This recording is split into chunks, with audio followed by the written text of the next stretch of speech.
Muraho neza. Ni itangazo risohotse mu masaha make ashize rireba abanyeshuri bakoze ibizamini bya leta bisoza umwaka w'amashuri wa 2025-2026. Iri tangazo rero rigiye kumara impungenge abahoze bibaza igihe amanota y'ibizamini bya leta azatangarizwa.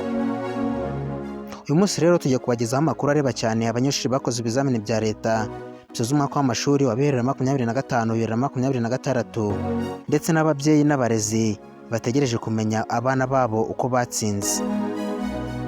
Nyuma y'igihe rero abanyeshuri bamaze bategereje amakuru mashya yerekeye igihe amanota azatangarizwa, ubu ngubu rero itariki yamaze gutangazwa. Iri tangazo rero ryatanzwe na NESA ku bufatanye na Mineduc, rikaba risobanura igihe giteganyijwe cyo gutangariza amanota y'ibizamini bya leta bisoza umwaka w'amashuri wa 2025-2026. Muri iyi video ngufi rero ntabwo turareba gusa igihe amanota ateganyijwe gusohokera, ahubwo turanareba n'impamvu abanyeshuri bo mu byiciro bitandukanye batazabonera amanota icyarimwe. Reka tubanze turebe rero abanyeshuri bireba. Aya makuru rero areba abanyeshuri bakoze ibizamini bya leta bisoza P6, Senior 3, Senior 6 ndetse n'abanyeshuri basoje ibyiciro bitandukanye bya TVET.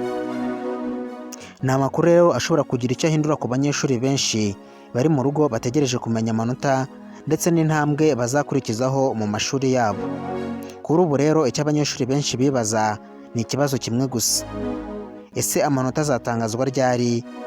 Nk'uko rero bigaragaye mu masaha make ashize, NESA ifatanyije na Mineduc nk'uko ibiteganya, amanota ateganyijwe gutangazwa tariki ya 21 na 29 Kanama 2026, ariko nta gihindutse. Ibi bivuze ko rero muri icyo gihe aribwo abanyeshuri n'ababyeyi bagomba gukomeza gukurikira amatangazo n'amakuru atangwa n'inzego zibishinzwe. Ariko rero hari ikintu cy'ingenzi cyane ugomba kwitondera. Ntabwo bivuze ko P6, Senior 3, Senior 6 na TVET bose bazabonera amanota umunsi umwe.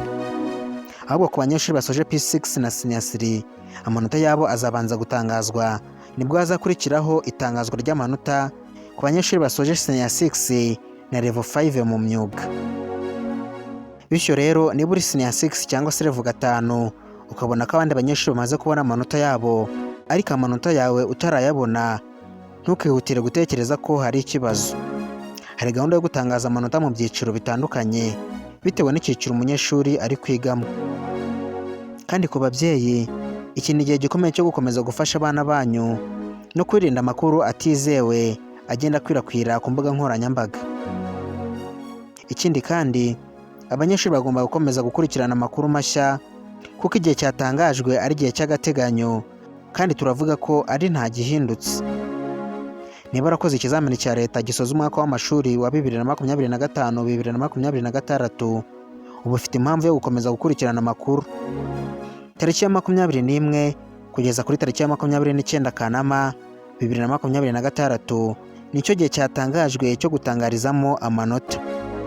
Komeza ukurikirana Amateka TV kuko tuzakomeza kubagezaho andi makuru mashya ajyanye n'itangazwa ry'amanota, uburyo bwo kuyabona ndetse n'ibindi bikurikira nyuma y'uko amanota atangazwa.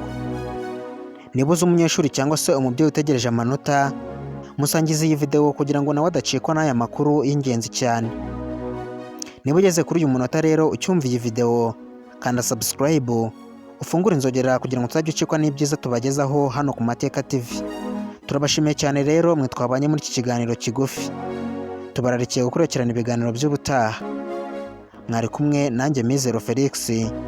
Imana ibarinde naho ubutaha.